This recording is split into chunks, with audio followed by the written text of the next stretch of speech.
గణేశాయ నమః. శ్రీ సరస్వతి నమః. శ్రీ గురుభ్యో నమః. మిత్రులారా, సత్సంగంలో భాగంగా ఇప్పుడు మనం శ్రీమద్ రామాయణం నుండి కొన్ని శ్లోకాలు పారాయణం చేసుకుందాం. పారాయణం అంటే పారాయణంగా చెప్పుకుందాం, దానికి శ్లోకం అర్థం కూడాను యథాతథంగా. ముందుగా వాల్మీకి మనిషిని ప్రార్థన చేసుకుందాం. కూజంతం రామ రామేతి మధురం మధురాక్షరం ఆరుహ్య కవితా శాఖాం వందే వాల్మీకి కోకిలం. ఆంజనేయం మహావీరం బ్రహ్మ విష్ణు శివాత్మకం కరుణార్కప్రభం శాంతం ఆంజనేయం నమామ్యహం.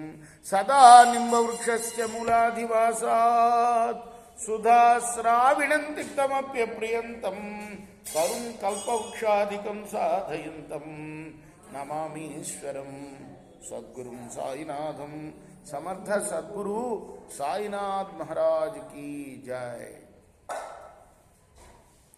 ते दूता रामवाक्येन चोदिता लघु विक्रमा प्रजग्मुर्मधुरां शीघ्रं चक्रुर्वासं न चाध्वनि. మధురలో ఉన్నాడు శత్రుఘ్నుడు. రాముడు వెంటనే వేగంగా ఆయన్ని తీసుకురమని దూతలను పంపారు. వాళ్ళు మధురకు వెళ్ళారు. తతస్త్రిభిరహోరాత్రై సంప్రాప్య మధురామధ శత్రుఘ్నాయ యథా తత్వం ఆచక్యు సర్వమేవ తత్. నేను ఇందాక చెప్పాను కదా, మాఘమాస వ్రతంలో అప్పుడంతా కూడా మోటార్లు లేవు కాబట్టి నడకనే మధురకు వెళ్ళటానికి అయోధ్య నుంచి 3 రాత్రులు 3 పగలు పట్టింది వాళ్ళు నడిచి వెళ్ళటానికి. విషయాన్ని శత్రుఘ్నుడికి తెలిపారు.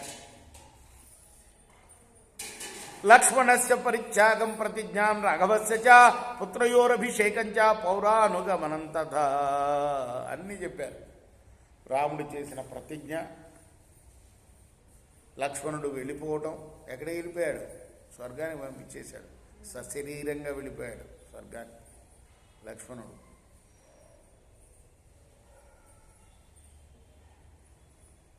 ఒక దూత, కాలదూత వచ్చాడు బ్రహ్మగారి దగ్గర నుంచి. నీ టైప్ అయిపోయిందయా, వచ్చేవయ్యా అని రామయ్యకి. నీకు ఇష్టం ఉంటే వచ్చేయి, లేకపోతే ఉంటానంటే ఉండు అని పంపించాడు ఒక దూతని. ఆ దూత ఒక కండిషన్ పెట్టాడు. నేను రాముడితో మాట్లాడేటప్పుడు ఎవరు వినటం కానీ రావటం కానీ జరగకూడదు అంటే అలానే నేను చెప్పి, చాలా స్ట్రిక్ట్గా ఉంటాడుగా లక్ష్మణుడు. లక్ష్మణుడిని కాపలా పెట్టాడు. ఈ లోపల దుర్వాస మహాముని వస్తాడు.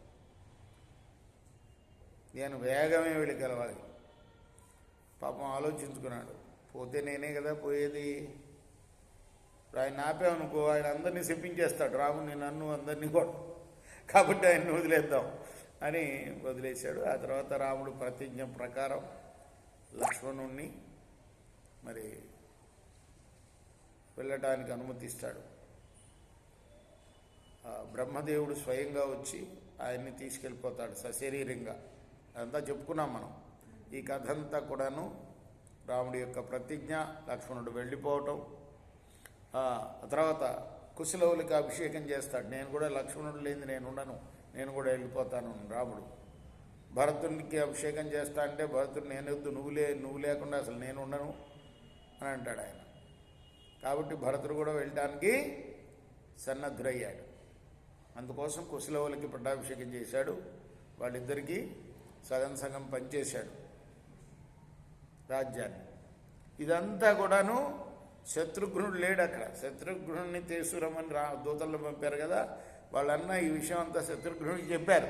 కుశస్య నగరీ రమ్య వింధ్య పర్వతరోధసి కుశావతీతి నామ్నా సా కృతారామేణ ధీమత. రాముడు మధ్యలో ఎందుకో ఈ శ్లోకం చెప్పారు వాల్మీకి మహర్షి. ఏదో ఉంటుంది విశేషం. కుశుడి కోసం వింధ్య పర్వత సమీపంలో కుశావతి అనే నగరాన్ని నిర్మించాడు. అంటే దాన్ని రాజధానిగా చేసుకుని ఆయన పరిపాలిస్తాడు. ఇద్దరికి భాగం పంచాడుగా లవకుశులకి. కుశుడు పెద్దవాడు కదా, అందుకోసం ఆయనకి నిర్మించాడు. శ్రావస్థితి పురీరమ్య అంటే ఇదంతా చెప్తున్నారేమో ఈ దూతలు, అందుకోసం ఈ శ్లోకం చెప్పుంటాడు అని అన్వయించుకోవాలి మనం. నేను ఈ శ్లోకం చెప్పాడంటే ఈ సంగతి మనకి ఇంతకుముందు రాలా, కొత్తగా చెప్తున్నారు దూతలు. ఆయన కోసం కుశావతి అనే నగరాన్ని వింధ్య పర్వతాల దగ్గర నిర్మించాడు రాముడు.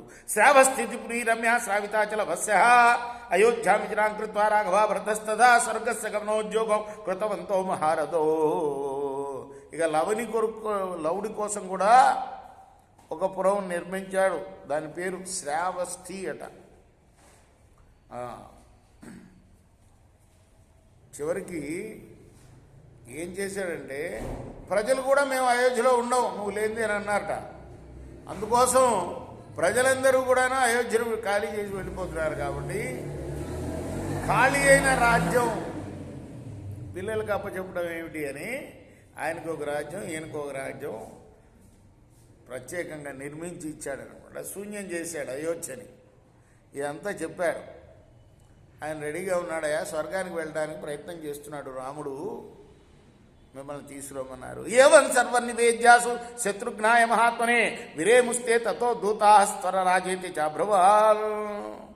అంతా చెప్పి రాజా తొందరపడాలి మీరు అని అన్నారు రావడానికి. తత్శ్రుత్వా ఘోర సంకాశం కులక్షేమ ఉపస్థితం ప్రకృతిస్తు సమానీయ కాంచనంచ పురోధనం తేషాం సర్వం యథావృత్తం అబ్రవీద్ రఘునందన ఆత్మనస్య విపర్యాసం భవిష్యం భాతృభీ. షాక్ తగిలినట్టుగా ఫీల్ అయ్యాడు ఎవరు?